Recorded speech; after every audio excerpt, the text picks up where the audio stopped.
My grandmother Maggie was an extraordinary woman. When I lost my parents in a car accident at the age of 8, she took me in without hesitation, transforming her quiet life as a retired university professor to raise a child once again.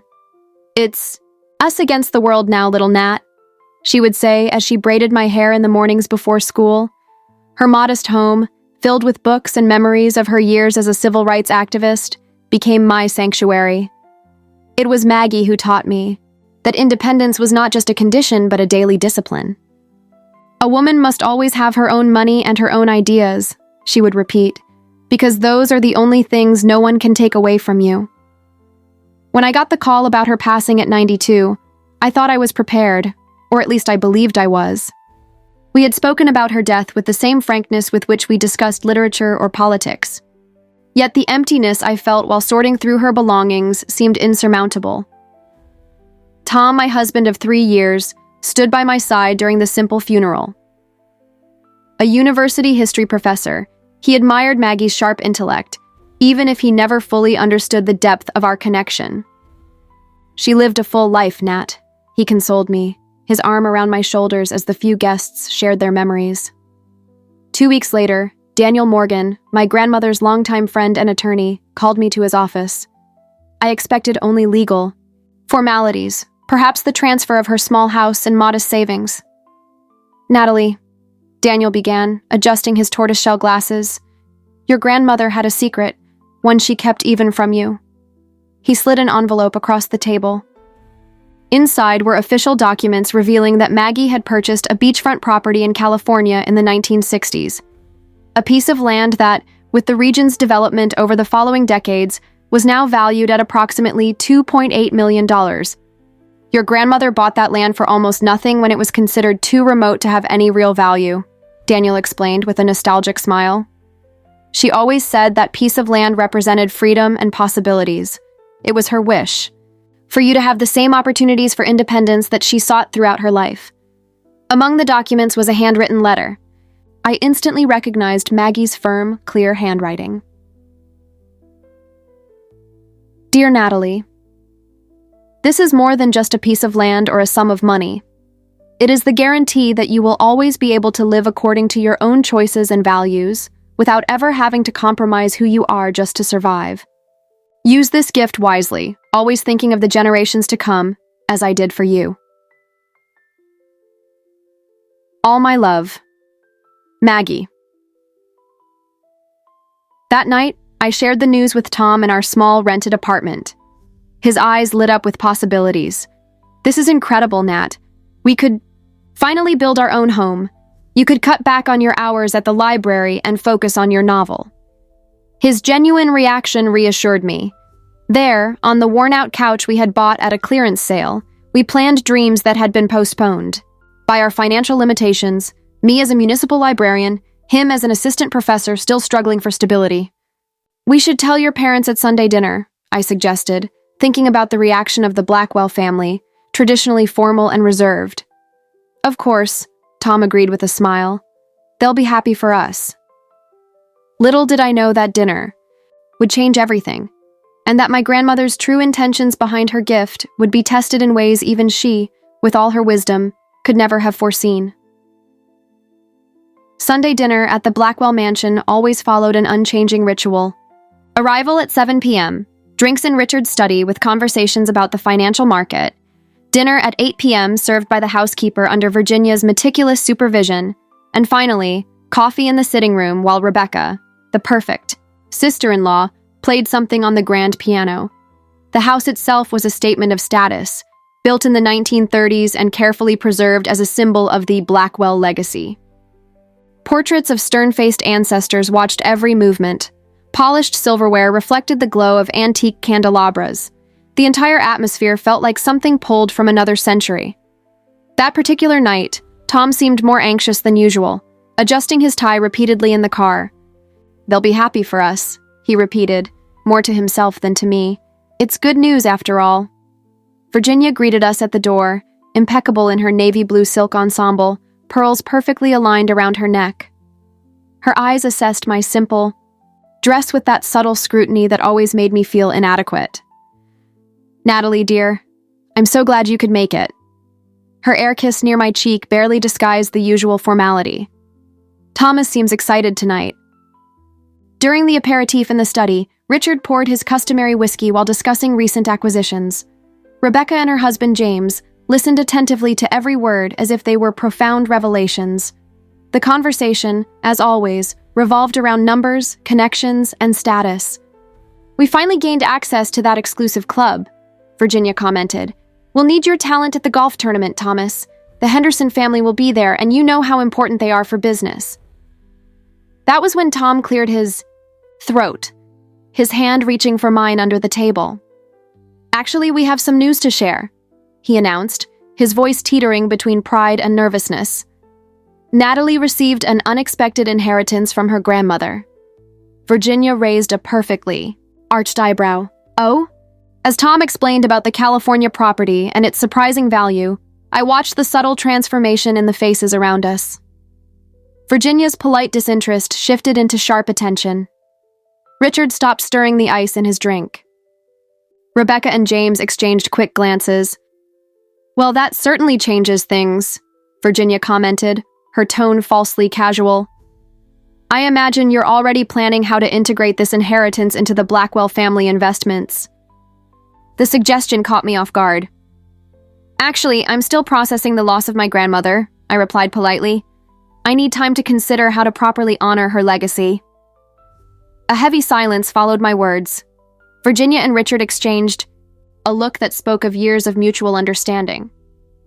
Of course, Richard responded, adopting the conciliatory tone he used in negotiations. Recent emotions, understandable, but eventually we'll need to discuss practical aspects. The rest of the dinner unfolded with a different energy. Suddenly, Virginia was showing interest in my grandmother, asking questions about her investments and connections. Richard mentioned exceptional real estate opportunities that had recently arisen. Rebecca, who hardly ever spoke to me, was now asking about my plans for the future. On the drive home, Tom seemed relieved. See? They took the news well. Tom, I replied slowly, did you notice how they immediately assumed we'd use the money for the family's investments? He shrugged. That's how the Blackwells operate. Everything is seen as a family resource. His words lingered with me, echoing, like a warning. In the following weeks, the pressure gradually increased. First came Rebecca's casual visits to my job at the public library. Sitting between the bookshelves, she shared stories about how her husband, James, had wisely invested an inheritance he received into Blackwell projects. He understood from the start that marrying into the Blackwell family means becoming part of something bigger, she commented with that smile that never quite reached her eyes. The family values loyalty and contribution very highly. Next, Richard started sending emails with interesting investment opportunities the family was considering. Each proposal conveniently required an initial investment that closely matched the value of my inheritance. Just thinking of you young folks, his messages would always end. Virginia intensified her calls to Tom, always asking about the plans for the California property. I began noticing subtle changes in his behavior, coming home later from work, after coffee with Dad, constantly checking his messages, seeming distant whenever we talked about the inheritance. My parents just want what's best for us, he repeated whenever I expressed discomfort with the increasing pressure. They have decades of experience in wealth management. The situation came to a head exactly 1 month after the first dinner. Virginia called personally, something rare, to invite us to a small family gathering to discuss future possibilities. This time, only the closest family members were present: Richard, Virginia, Rebecca, James, Tom, and me. Dinner was shorter than usual, clearly just a prelude to the real purpose of the evening. After dessert, we were ushered into Richard's office, where a folder of documents awaited on the mahogany desk. Natalie, dear, Virginia began, her voice taking on that maternal tone she reserved for strategic moments. We need to discuss this inheritance situation. The Blackwells have built wealth over 5 generations through strategic and unified decisions. Every member who marries into the family understands that we make individual sacrifices for the greater good of the family. Richard, slipping into his usual role as the reasonable mediator, added, "What Virginia is trying to say is that there's an opportunity for you to demonstrate your commitment to this family. Tom has always contributed everything he has to the family ventures, and we expect the same from you." Rebecca solemnly nodded. When James received his inheritance from his uncle, he immediately understood the importance of investing in the family's future. It was a defining moment for our marriage. James smiled mechanically, as if following a well-rehearsed script. That was when Virginia slid the folder toward me. "We've prepared a family contract outlining how your inheritance would be integrated into the Blackwell investments." I opened the folder to find an official-looking document titled Asset Integration Agreement. The following pages detailed how my inheritance would be transferred into a fund managed by Richard, with decisions made by majority vote of the family council, which, I quickly noticed, included only those born with the Blackwell surname, not those who married into it. "It's really a matter of proving your loyalty," Virginia concluded with a thin smile. "After all, either you're part of this family or you're not." Throughout the entire presentation, Tom remained strangely silent, his eyes fixed on the polished desk as if studying the wood grain. His hand, usually steady over mine during moments of family tension, was nowhere to be found. In the car, silence weighed between us for several minutes, until I finally asked, "Did you know about this? About the contract?" He let out a deep sigh. "My parents have always been like this, Nat. Every spouse goes through it.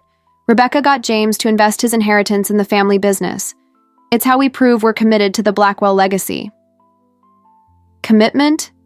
Tom, they're asking me to give up all control over something my grandmother left specifically to ensure my independence. You're overreacting. It's not giving up. It's investing in our shared future. A future where I have no say in decisions about my own assets." He didn't answer, turning on the radio to fill the growing silence between us. That night, lying, awake while Tom slept, I picked up my grandmother's journal from the nightstand. Between its pages, I found an underlined passage. "The true test of a relationship is not how people react to failure, but how they respond to success." Looking at my sleeping husband, I realized I wasn't just fighting for my grandmother's inheritance. I was fighting for the very foundation of my marriage and my identity. The following weeks turned our apartment, once a refuge, into silent battleground territory. Tom avoided direct discussions about the family contract, but the tension between us lingered like a thick fog. The pressure from the Blackwells, however, became anything but subtle. Virginia began showing up unannounced at inconvenient times. During my lunch at the library on Saturday mornings when Tom and I used to have coffee together, even once when I was stepping out of the shower, forcing me to greet her wrapped in a towel. "I was just stopping by to drop off these materials," she would say, placing folders with real estate appraisals and investment prospects on our coffee table. She often brought friends, a real estate agent specializing in coastal properties, a family wealth manager, a lawyer experienced in asset transfers. "It doesn't hurt to talk, dear," she insisted with the same smile I had come to know in the early weeks of dating Tom. "It's important to be informed when making smart decisions." Richard operated through different means. Daily emails with urgent subject lines like "critical opportunity, limited time" flooded my inbox.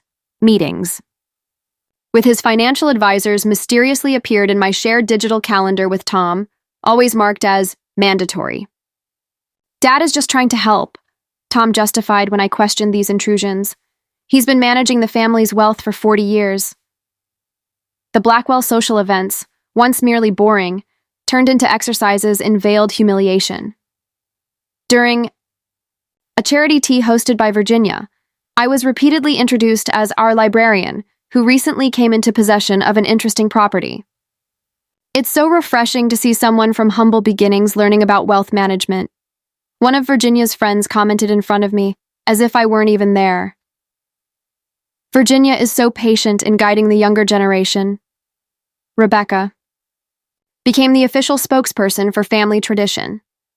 At every gathering, she would recount how her husband James had evolved in understanding the importance of contributing to the Blackwell fortune. At first, he had doubts too. She shared loudly during a dinner, clearly speaking to me while addressing the whole table. But now he understands that being part of this family means participating in something greater than our individual wants. James nodded in programmed agreement, though I noticed something in his eyes, a hollowness, perhaps regret, whenever he thought no one was watching. Of course, not everyone has the same dedication to family, Rebecca concluded, pointedly looking in my direction. Some need more time to understand the privilege they've been given. The situation at home deteriorated in parallel. Tom, who had initially tried to mediate, gradually began echoing his parents' arguments. Our conversations about the inheritance evolved from, "We should consider what's best for us," to, "Maybe my parents are right about some things," to finally, "You're being selfish by not thinking about the family." On one particularly tense evening, after I politely declined a dinner with a very influential investor that Virginia had arranged without consulting me, Tom exploded. "You need to understand, Nat," he argued, his voice wavering between frustration and pleading. "My family built everything through sacrifice and unity. When you married me, it wasn't just me. It was the Blackwell name and everything it stands for." "And what exactly does it stand for, Tom?" I asked calmly. "From what I see, it stands for people giving up their autonomy to satisfy their parents. That's unfair. This is about smart financial planning, not control. If it's just financial planning, then why does the contract transfer all decision-making power to your parents?" He had no immediate answer for that, resorting to phrases I recognized straight from Virginia. "You don't understand how traditional families work," and "Sometimes we need to trust the wisdom of previous generations." I began noticing subtle changes in our routine. Tom started working later at the university. Messages on his phone made him leave the room to respond. Academic conferences that had never required his presence suddenly demanded weekend trips. During one of these absences, I decided to organize our shared office, a small attempt to regain some control over my environment. While filing documents, I found a folder I didn't recognize, marked only as FBW Consulting. The initials of Frederick Blackwell Wilson, the family's attorney for decades. Curiosity and growing distrust led me to open the folder. Inside, I found printed emails between Tom and his parents, dated 3 weeks after my inheritance was announced. The content froze me in place. We spoke with Frederick about legal options. As a spouse, Tom may be entitled to a significant portion depending on the jurisdiction and how the property is registered.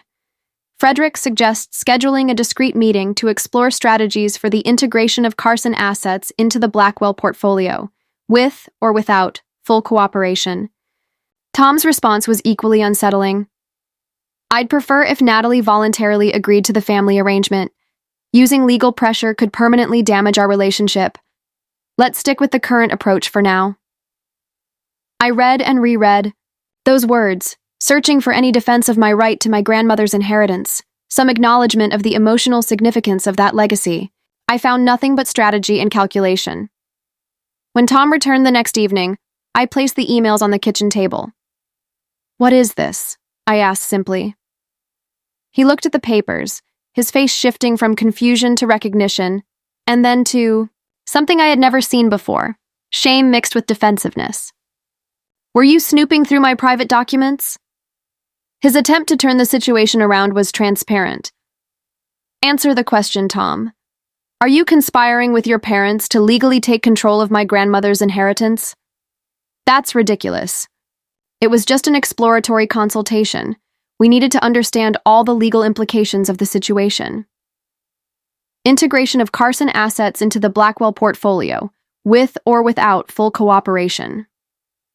Those are your words, Tom. You're taking that out of context. We were just discussing options, and I clearly stated that I preferred your voluntary cooperation, because using legal pressure would damage our relationship, not because it would be wrong or dishonest. My voice remained strangely calm, as if this discovery had only confirmed something I had already suspected deep down. Tom tried to step closer, his expression softening into that persuasive look that had convinced me to give in to small disagreements so many times before. "Nat, you have to understand. My parents can be intense, but they truly believe they're doing what's best for everyone, for our family, for our future. And you, Tom? What do you believe in?" His silence was answer enough. That night, for the first time in our marriage, I slept on the living room couch. I brought only two things with me: my grandmother's worn diary and the letter that accompanied her will. In the early hours of the morning, when sleep finally took me, I dreamed of Maggie sitting beside me, her wrinkled hand resting on mine, saying calmly, "Remember who you are, Natalie. Remember what truly matters." The next morning, while Tom was still asleep, I grabbed my laptop and started researching my legal rights. I dialed the number for Daniel Morgan, my grandmother's longtime lawyer and friend. "Daniel, I need your help," I said the moment he picked up. "I think I'm in a situation my grandmother foresaw." He listened carefully as I recounted the events of the past few weeks: the family contract, the mounting pressure, the emails I had uncovered. Instead of the surprise I had expected, his reaction was one of grim concern, but not shock.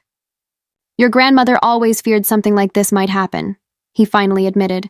"It was one of the reasons she structured your inheritance the way she did." Maggie deeply believed that financial independence was the foundation of personal freedom, especially for women.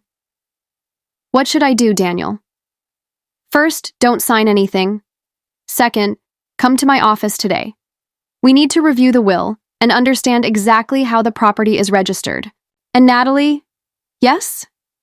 Your grandmother was an extraordinarily perceptive woman. She may have put more protections in place than you realize." Daniel Morgan's office was exactly as my grandmother had described it: a meticulously organized monument to functional chaos. Stacks of documents covered every available surface, yet when I asked for any specific information, he knew exactly where to find it. "Your grandmother was extremely meticulous about her will," Daniel explained, pulling a faded green folder from a seemingly random shelf. "We went over everything just 2 years ago, anticipating, well, situations like the one you're describing. The will was more complex than I had expected. The California property had been placed in a trust under my name, with specific clauses governing its management and transfer. Look at this section," Daniel pointed out. Maggie included an anti-alienation clause that prevents the transfer of the property to any entity in which you don't hold majority control. In simple terms, no one can legally force you to give up this property, not even your spouse. A wave of relief washed over me. So, the Blackwell contract, it would be questionable to say the least, but before taking any legal action, I suggest you dig deeper into what you're up against. Knowledge is power, Natalie. That advice guided my next approach. Instead of direct confrontation, I decided to discreetly investigate the dynamics I was facing. My first clue came from an unexpected source: Virginia herself. During one of the casual lunches she insisted on having with me, Virginia proudly mentioned, "All Blackwell spouses understand the importance of financial unity. Ask any of them." So I decided to do exactly that. I started with Janet, Tom's cousin's wife of 15 years. I rarely saw her at family events. Virginia always introduced her quickly as Edward's wife, before moving on to more important conversations. I invited her for coffee, claiming an interest in her experience with volunteer work. After 20 minutes of small talk, I steered the conversation toward family finances. The way her expression shifted, a brief flicker in the corners of her eyes, confirmed my suspicions. "So you're going through the Blackwell initiation ritual," she finally said, lowering her voice significantly despite us being alone. "Initiation ritual." Janet swirled her coffee, staring at the liquid as if it held answers. "I gave in to the pressure and transferred my small inheritance into the family fund when I married Edward. Do you know how many times I had a say in what happened to that money? 0. It was drained by failed investments that Richard insisted on pursuing against all advice." "Why didn't you ever say anything?" She gave me a sad smile. "At first I tried. Edward promised he would talk to his father. Then came the guilt, how I was causing tension in the family. Eventually, I learned to settle for my allowance and my decorative role." Her words echoed in my mind for days. I sought out other Blackwell spouses, each one sharing variations of the same story: initial contributions that never saw a return, promises of involvement that never materialized, gradual isolation when they questioned decisions. The most revealing encounter, however, was with Marcus, the ex-husband of Tom's cousin Catherine. Divorced after 8 years of marriage, he was only ever mentioned by the family with disdain as that gold digger Catherine unfortunately chose. We met at a cafe far from the Blackwell social circle. Marcus, now a regional manager at a software company, initially seemed reluctant to revisit his past with the family. "Look, I signed confidentiality agreements as part of the divorce," he explained. "The Blackwells are extremely protective of their internal affairs." "I'm not asking for family secrets," I clarified. "I'm just trying to understand what I'm up against." Something in my sincerity must have convinced him. Leaning over the table, he lowered his voice. "When I met Catherine, I had just sold my first startup. It wasn't a fortune, but it was a good start, about $400,000. Richard convinced me to invest all of it in the Blackwell Family Fund as a demonstration of commitment. And what happened? For the first few years, I received vague reports about steady growth and strategic reinvestment. When Catherine and I decided to divorce, I tried to recover at least my initial investment. That's when I discovered the truth." He paused, taking a long sip of coffee. "The contract I had signed, similar to the one they're probably pressuring you to sign, had clauses that essentially redefined my contribution as an irrevocable gift to the family. Legally, I had no claim to anything, not a cent. How wow. Is that even possible? The Blackwells have a legal team dedicated solely to protecting the family's wealth from external threats. Spouses, in their eyes, are always potential threats. The system is designed to extract resources while maintaining absolute control." His eyes met mine with a serious intensity. "If you have anything of value, Natalie, protect it at all costs. This isn't just a test of loyalty, it's a carefully crafted trap." Parallel to these conversations, I began meticulously reviewing the documents Virginia was pressuring me to sign. With Daniel's help, we unraveled layers of elaborate legal jargon hiding predatory clauses. "This contract is a masterpiece of elegant dishonesty," Daniel observed after our detailed analysis. "It appears to offer protections and guarantees, but in reality, it completely transfers your assets while keeping you liable for any debts or losses associated with them." "How is that legal?" "Technically it is, though ethically questionable.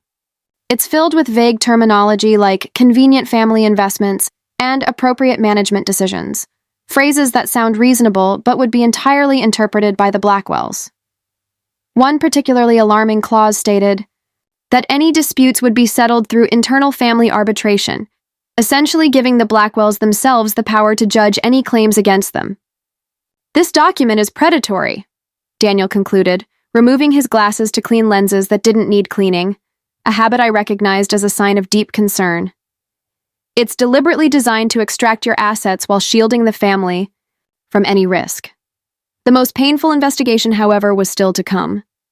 Each new discovery about the Blackwells forced me to question not only their character, but also the very foundation of my own marriage.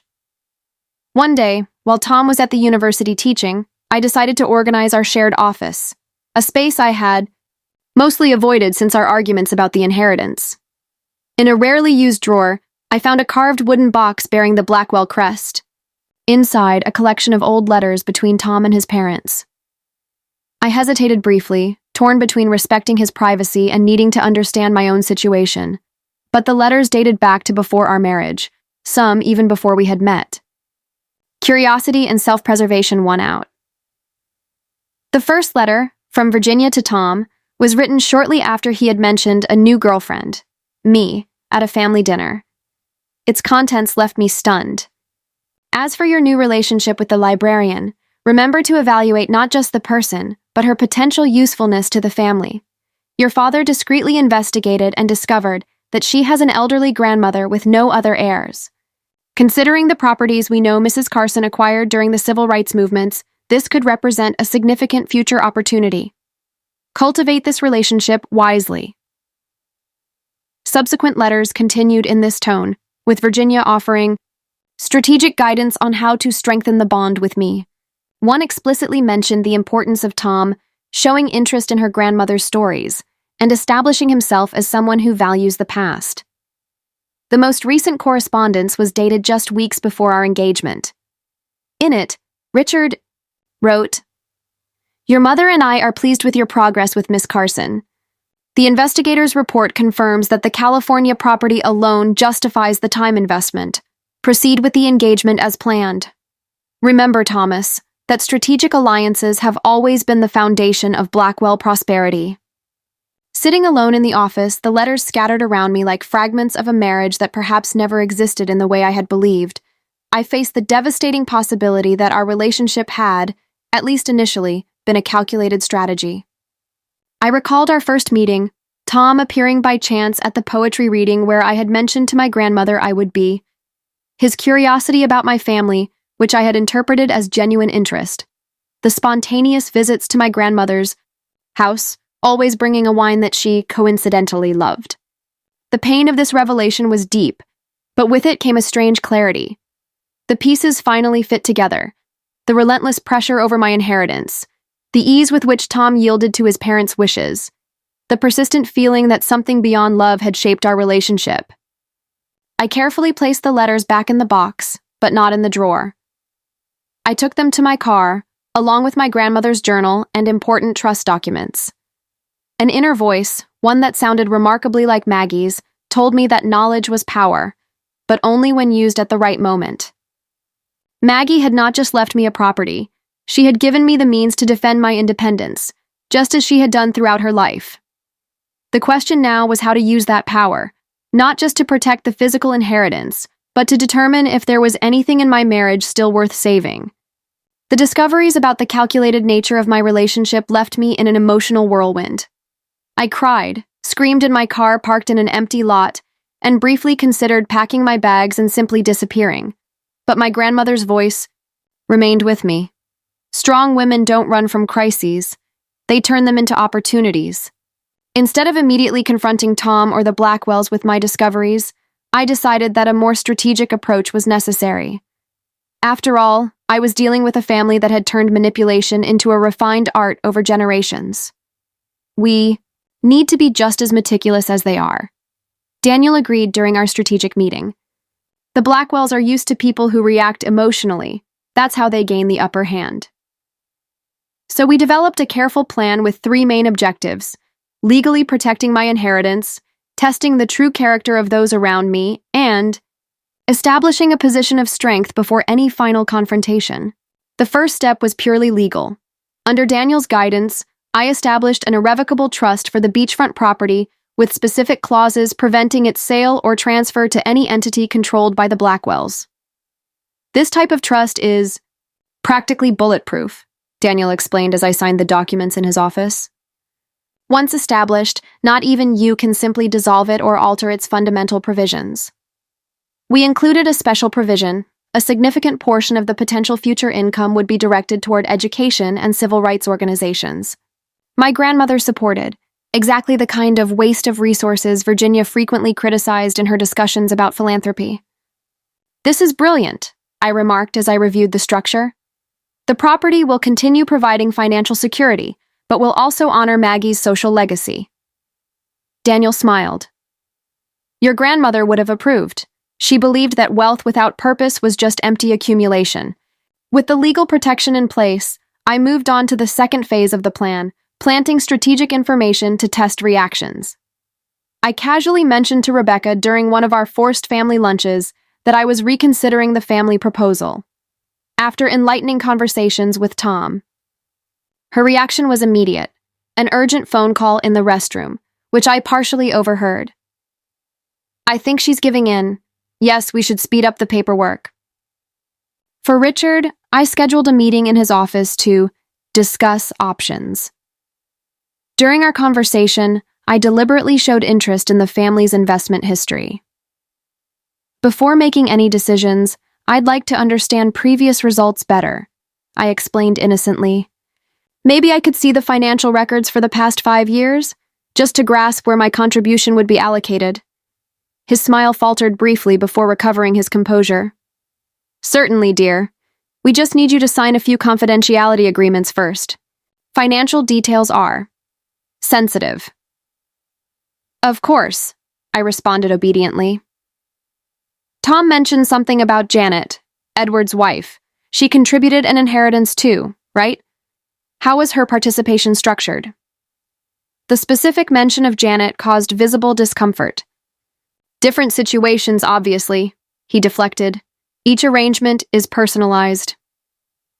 Every interaction confirmed patterns I had already identified: evasion when questioned about concrete details, urgency in formalizing legal commitments, and strategic isolation of spouses from one another. The centerpiece of the strategy, however, was an alternative property, a small but charming apartment complex in a revitalizing neighborhood that I had identified during my initial research with Daniel. This property is worth about 1/10 of the California estate, Daniel explained as he showed me the details. But it has excellent appreciation potential and generates consistent income. I presented this property to the Blackwells as a possible initial contribution to the family fund during a carefully orchestrated dinner at their favorite restaurant. I'm not ready to commit the main estate yet, I explained to Virginia during dessert, carefully observing her reaction. But this could be a good start to demonstrate my loyalty. Virginia barely concealed her disdain. Dear, we're talking about significant family integration, not small symbolic gestures. Richard, more calculating, showed only superficial interest. It's an interesting start. It could be incorporated into the portfolio of smaller properties we maintain for middle-class tenants. Tom, surprisingly, seemed relieved.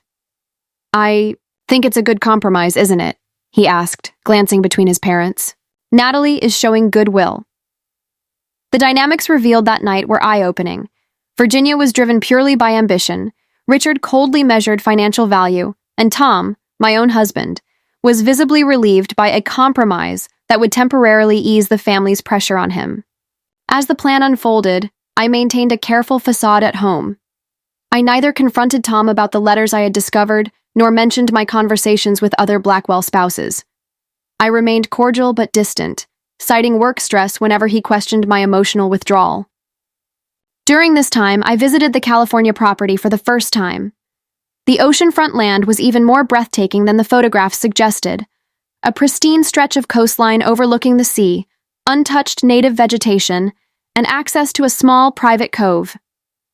Walking through the property, I felt a deep connection, not just with the place's material value, but with what it represented: Maggie's vision and independence, her belief in the future, her determination to ensure I had choices she herself had to fight to secure.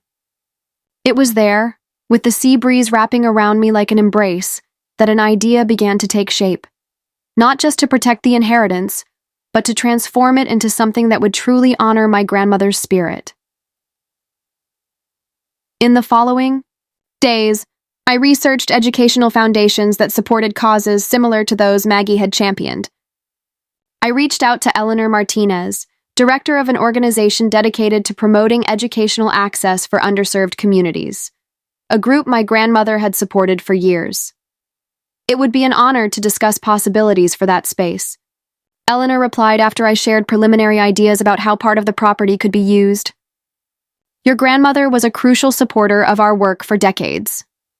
The plan was taking organic shape, reflecting not just defensive strategy, but positive values and genuine purpose. Still, it needed a catalyst for the inevitable confrontation, a moment when all the cards would be laid on the table. The opportunity arose when Virginia, impatient with what she saw as my delays in transferring the main property, suggested a formal dinner to finalize our family arrangements. It's been almost 4 months since you inherited, she stated over the phone. It's time to show real commitment to this family, Natalie. I completely agree, I replied, surprising her with my apparent submission. In fact, I'd like to host this dinner at our apartment. I have an important announcement to make. The subtly triumphant tone in her voice as she accepted the invitation confirmed my suspicions. Virginia believed she had finally bent me to her will. I meticulously set the stage for what would be, in many ways, the defining moment, not just for my inheritance, but for my marriage and future. Every element was considered, from the food, my grandmother's favorite recipes, to the guest list. Are you sure you want to do this at home? Tom asked, visibly nervous about my sudden interest in a formal family dinner. Absolutely, I answered calmly. It's time to settle this once and for all. Beyond the Blackwells, I invited Daniel Morgan and Eleanor Martinez to the dinner. When Tom questioned the presence of outsiders at a family discussion, I simply replied that they were relevant to the announcement I would be making. The night before the decisive dinner, I sat alone in our small office rereading passages from my grandmother's journal and finalizing details of my plan.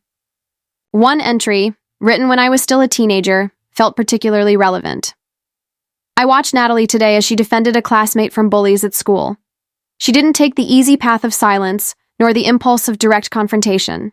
Instead, she used intelligence and principles to transform the situation. There is a quiet strength in her that many mistake for gentleness. Someday, this combination of compassion and firmness will change lives. I closed the journal, feeling centered and ready. Maggie had given me not just material resources, but also the inner tools to face this challenge. Tomorrow, the Blackwells would find out exactly what kind of woman their librarian had become. On the night of the dinner, I arranged our small dining room with meticulous care. We used the simple yet elegant porcelain my grandmother had left me, placed fresh flowers at the center of the table, and added a finishing touch with framed photographs of Maggie at various moments in her life. A young teacher in the 1960s, a civil rights activist in the 1970s, and a picture of us together. On my graduation day, Tom watched my preparations with growing anxiety, helping mechanically when asked, but mostly keeping his distance as if afraid of disrupting some delicate balance.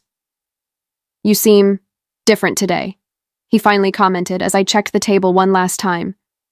"Just determined," I replied without elaborating. The Blackwells arrived promptly at 7, as always. Virginia and Richard impeccably dressed, Rebecca and James the perfect complements to their family image. Daniel arrived shortly after, and, finally, Eleanor Martinez, whom I greeted with a warm hug that clearly puzzled the other guests. The tension was palpable during dinner. Virginia could barely contain her anticipation, casting occasional glances that alternated between triumph and impatience. Richard maintained his facade of businesslike cordiality, asking Daniel polite questions about his field of work, clearly failing to recognize him as the lawyer who had prepared my grandmother's will. Tom seemed nervous, torn between trying to please his parents and shooting me questioning looks. Several times I caught him watching Daniel with growing unease, as if beginning to suspect this wasn't going to be the surrender dinner his family had expected. After serving dessert, apple pie made from Maggie's recipe, I finally announced that I was ready to share my decision about the inheritance. Virginia immediately straightened, a calculated smile forming on her lips. Richard delicately placed his wineglass on the table as if preparing for serious business. After much reflection, I began calmly, "I have decided to honor the true purpose for which my grandmother left me this inheritance." I opened a folder containing the documents for the trust I had established, explaining its main provisions. The seaside property would be preserved and partially converted into a small community education center, while the remaining funds would generate income to be divided between several social causes and a fund for my personal financial security.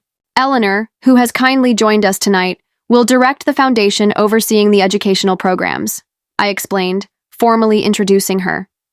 The property will have a modest residence available for my personal use, but its primary purpose will be to create educational opportunities for young people from underprivileged communities. Virginia's expression changed with remarkable speed, from an expectant smile to disbelief and then barely contained fury. "This is completely unacceptable," she exclaimed, abandoning any pretense of decorum. "You are deliberately disrespecting this family's traditions. This kind of reckless charity is exactly the sort of naive thinking that destroys family wealth."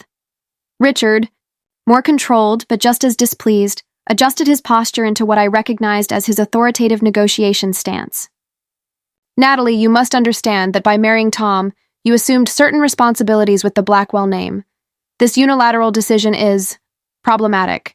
Surely we can find a compromise that honors both your grandmother and your new family." Eleanor observed the exchange with a carefully neutral expression, though I could see in her eyes that she was mentally documenting every reaction for later analysis. Daniel looked calm, almost satisfied, as if his warnings about the true nature of this family were being validated in real time. That was when I presented my second revelation, I pulled printed emails from the folder, detailing how the Blackwells had conspired to gain legal control over my inheritance, along with summaries of testimonies I had collected from other spouses. What is problematic, I responded firmly, is how this family systematically pressures people into relinquishing their financial autonomy in the name of loyalty, a loyalty that is clearly not reciprocated. I placed the old letters on the table, the ones detailing how Tom had been instructed to cultivate our relationship due to its potential financial value. Even more disturbing is discovering that my own marriage may have begun as a wealth acquisition exercise. Virginia visibly paled, while Richard adopted an expression that could only be described as calculating, already assessing damage and planning counterattacks. Rebecca looked genuinely shocked, staring at the letters with growing horror, while James studied his empty plate as if it contained the secrets of the universe. Tom, who had turned pale upon seeing the printed emails, seemed frozen between worlds, the obedient son and the guilty husband. "Where did you find this?" he finally asked, his voice barely audible. "In your office. In the box with the Blackwell crest." I kept my voice deliberately calm.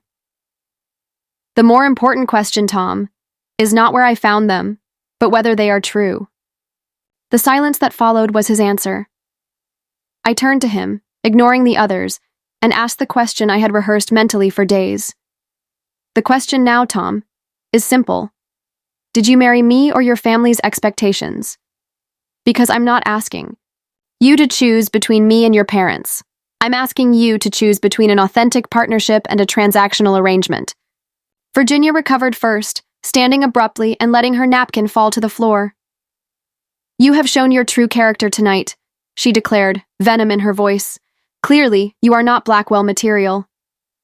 "That might be the greatest compliment I've ever received," I replied calmly. Richard, attempting to maintain some dignity, suggested that everyone reconsider the situation after a period of reflection, a phrase I recognized from my conversations with other spouses as his typical way of temporarily retreating to reformulate strategies.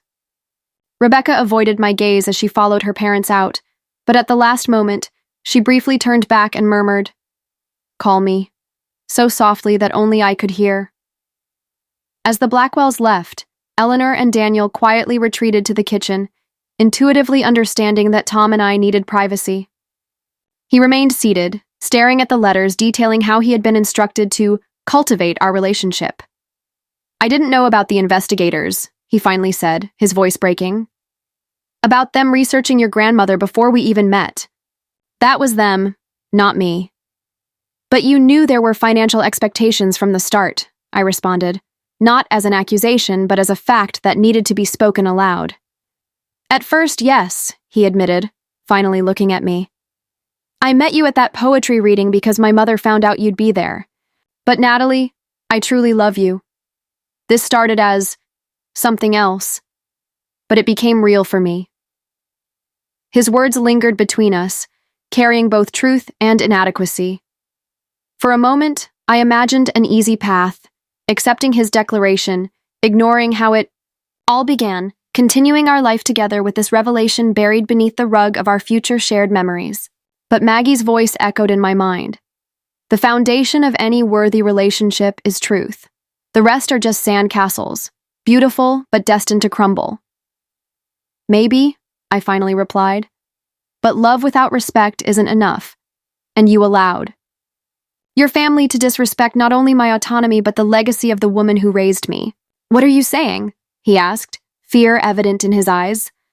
"I'm saying I don't know if our marriage has a real foundation or if it was built on a lie, and we need time and space to figure that out." The following weeks were filled with deep turmoil and transformation. After the confrontation, I suggested a temporary separation, not as an ultimatum or a first step toward divorce, but as a necessary space for genuine reflection. "I need to know who you are without their constant influence," I explained as I packed a small suitcase. "And you need to figure that out too." I rented a modest apartment near the library where I worked. In the first few days, I oscillated between moments of liberating clarity and devastating doubt. Had I done the right thing? Was there any chance of rebuilding a marriage that had begun with such questionable motives? I channeled that turbulent energy into the California property project. Working with Eleanor and a small team of architects, we began developing the concept for an educational center that would offer accessible programs focused on literature, environmental science, and civic engagement, perfectly honoring the values Maggie had championed her entire life. "Your grandmother would have loved this," Eleanor commented as we reviewed the preliminary designs. "She always said that knowledge without access is empty privilege." During this time, Tom and I maintained minimal contact. Occasionally, I would receive brief messages asking how I was or sharing some practical update about the apartment. His messages were respectful, never pushing for immediate reconciliation, which I took as a positive sign that he was taking our time apart seriously. The Blackwells' reaction followed predictable patterns. Virginia had apparently declared that I was no longer to be mentioned at family gatherings. Richard, ever pragmatic, attempted to contact me twice with compromise proposals that subtly threatened legal action, attempts that Daniel easily neutralized with formal responses, highlighting the solidity of the established trust. The surprise came 3 weeks into our separation when Rebecca reached out, asking to meet away from the watchful eyes of the family. We chose a cafe in another town, where she arrived unrecognizable, wearing dark sunglasses and a scarf over her hair. "I need to know if the stories you've gathered from other spouses are true," she said without preamble after sitting down. "Especially about Marcus." I shared what I had learned, keeping personal details confidential. As I spoke, I watched something shift in her eyes, the gradual recognition of a pattern she had perhaps always suspected, but never directly confronted. "James has been questioning some of my father's investment opportunities recently," she admitted quietly, "and now I understand why Virginia reacts so defensively." In that brief meeting, I saw the first cracks in what had seemed like Rebecca's unwavering loyalty to the family system. About a month after our separation, Tom showed up at my temporary apartment. He looked thinner, with dark circles under his eyes, but there was a clarity in them that I had rarely seen before. "Can we talk?" he asked simply. We walked through the nearby park, autumn turning the leaves into shades of amber and red. For several minutes, we walked in silence until Tom finally spoke. "I've realized something these past few weeks," he said, carefully choosing his words. "My whole life, I've been defined by my family's expectations, even my academic career. I chose history because it was respectable, not because it was my passion." He stopped to sit on a bench, gesturing for me to join him. "The truth is, I always wanted to study education and public policy, to work on education reform maybe, but that was never prestigious enough for a Blackwell." He let out a bitter laugh. "Imagine my family discovering that their son wanted to work on policies to make education more accessible to the masses." I listened intently, noticing how he spoke with an authenticity I had rarely witnessed. Tom then handed me an envelope. "I wrote this letter to my parents. I wanted you to read it first." The letter set clear boundaries for the first time in his adult life. In it, Tom stated that he would no longer participate in the family's business ventures, and that any future relationship would need to be based on mutual respect, not financial or emotional control. "I haven't sent it yet," he admitted. "I wanted you to read it first. I'm not doing this just for you, but because I've realized I will never have a life that's truly mine if I stay under their control." I took his hand, the first physical contact between us in weeks. "That's brave, Tom, truly. I don't know if this changes anything between us," he continued, his voice unsteady. "I know I betrayed your trust in fundamental ways, but I want you to know that I'm trying to find a more authentic version of myself, with or without you in my life." The Blackwells' response to Tom's letter was predictable. A mix of guilt, "After everything we've done for you," manipulation, "Your poor mother can barely eat since she got your letter," and eventually, when those tactics failed, threats, to disinherit him and revoke his access to the Blackwell privilege. What they didn't anticipate was the liberation that threat provided to Tom. "The funny thing is, losing the Blackwell privilege doesn't feel like a punishment anymore," he remarked during one of our later meetings. "It feels like a new beginning." Our relationship evolved slowly during this period. I didn't immediately return to the shared apartment, nor did he pressure me to. Instead, We had encounters that resembled our early days together, but with a new honesty between us. We both sought counseling, me to process the betrayal and establish healthy boundaries, Tom to untangle decades of family conditioning and identify his own values and desires. My therapist said something interesting today, he shared over dinner. She asked what I truly own in my life versus what my family allows me to use. It was eye-opening to realize how little is actually mine. About 6 months after our separation, we made the joint decision to try again, not out of obligation or convenience, but because we genuinely believed there was something real and valuable between us, something that deserved a second chance built on transparency. Meanwhile, the Education Center project was progressing rapidly. The opening took place exactly 1 year after the confrontation with the Blackwells, a fitting symbol of renewal and purpose. We built a small adjoining residence where we often spent weekends, immersed in the budding community forming around the center. Tom, inspired by the project, redirected his academic research toward accessible education and social justice, finally pursuing the passion he had suppressed for so long. To both our surprise, this actually strengthened his position at the university, attracting research grants and recognition he had never received in his previous, more prestigious field.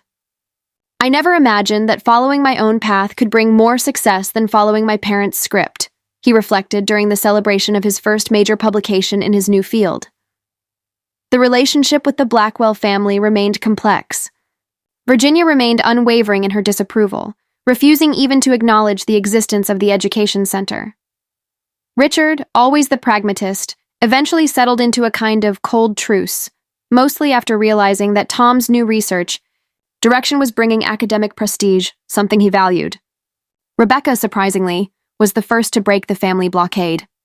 6 months after the opening, she showed up at the center unannounced, silently watching as children participated in a reading program. "It's different from what I imagined," she admitted when we approached her. "I always thought philanthropy was just a hobby for rich people to impress other rich people. This feels real." Over time, she and James began discreetly questioning other family traditions. While there was no dramatic rupture, I noticed subtle signs of resistance that would have been unthinkable before. "Virginia is furious," Rebecca shared during a later visit. "James refused to sign some documents without reviewing them first. Apparently, that's an unacceptable display of disloyalty." But the most significant impact came from the center's effect on the community. It quickly became a vital resource, offering educational programs to people who otherwise wouldn't have access. A particularly dedicated group of teenagers developed an oral history project documenting the experiences of local civil rights activists, something that would have deeply delighted Maggie. On a quiet afternoon, nearly 2 years after the reading of the will, Tom and I watched the sunset from the center's porch. A small child waved excitedly at us as her parents took her home after a science workshop, her wide smile revealing missing baby teeth.